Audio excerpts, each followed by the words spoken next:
Thank you for joining us today, Jim Rogers. Would you like to share your views on what you think of the current U.S. equity rally and whether you think it's sustainable?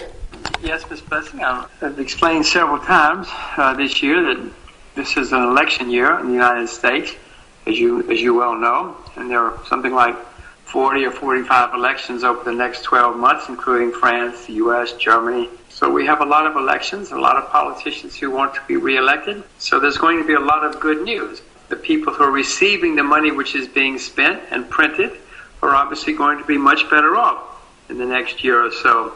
The overall situation, however, is getting much worse because the debt is going through the roof for all of us. So you should worry about 2013. You should be very worried about 2014. But this year, more or less, is not going to be so bad.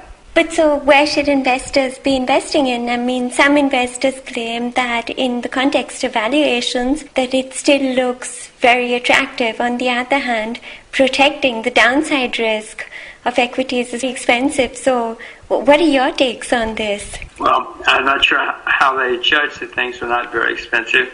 If you're talking about price-earnings ratios, yes, perhaps, but profitability of American companies, for instance, is at an all-time high when measured by things like return on equity. So there may be a good reason that the price-earnings ratios are so low, despite low interest rates, because some people anticipate that profits cannot get much better, and even if they do, they cannot last much longer.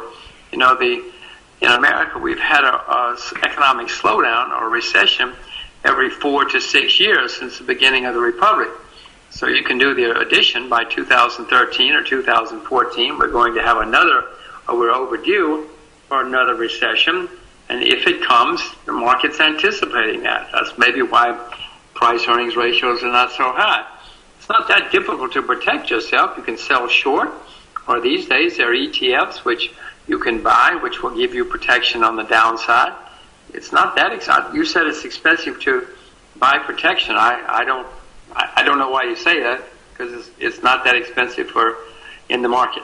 Okay, and where would you expect investors to then invest besides stocks? So you'd see it more as an opportunistic inroad.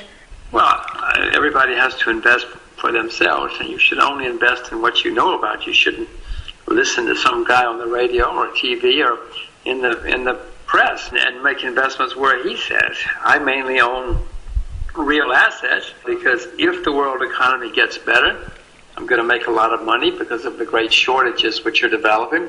If the world economy does not get better, then governments are going to print more money. And when they print money, the way you protect yourself or make money is to own real assets. It's not good that governments print money, but that's all they know to do, especially here in this decade. And so they'll print more money, and you should protect yourself by owning real assets. So either way, as far as I can see, one will make money, or at least lose less, by owning real assets. I mean, what exactly would you be looking to invest in right now, or what do you think investors should be looking to invest in? Would you still recommend for them to invest in commodities?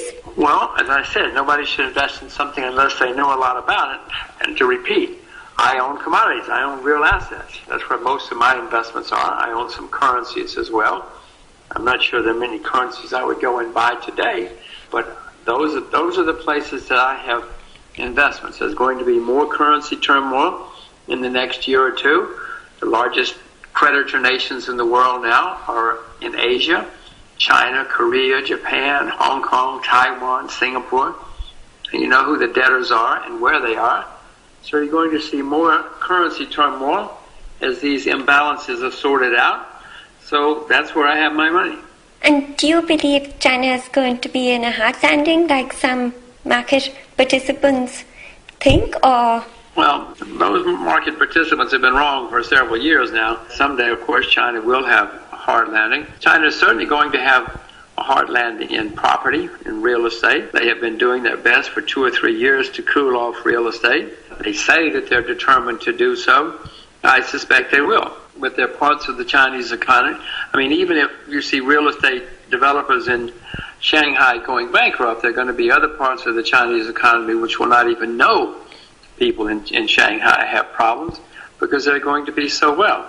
So sure, you'll have some hard landings in China, but all those guys who keep saying that have been dead wrong for a long time, and will continue to be. And how is the whole sort of evolution of what's happening in Europe?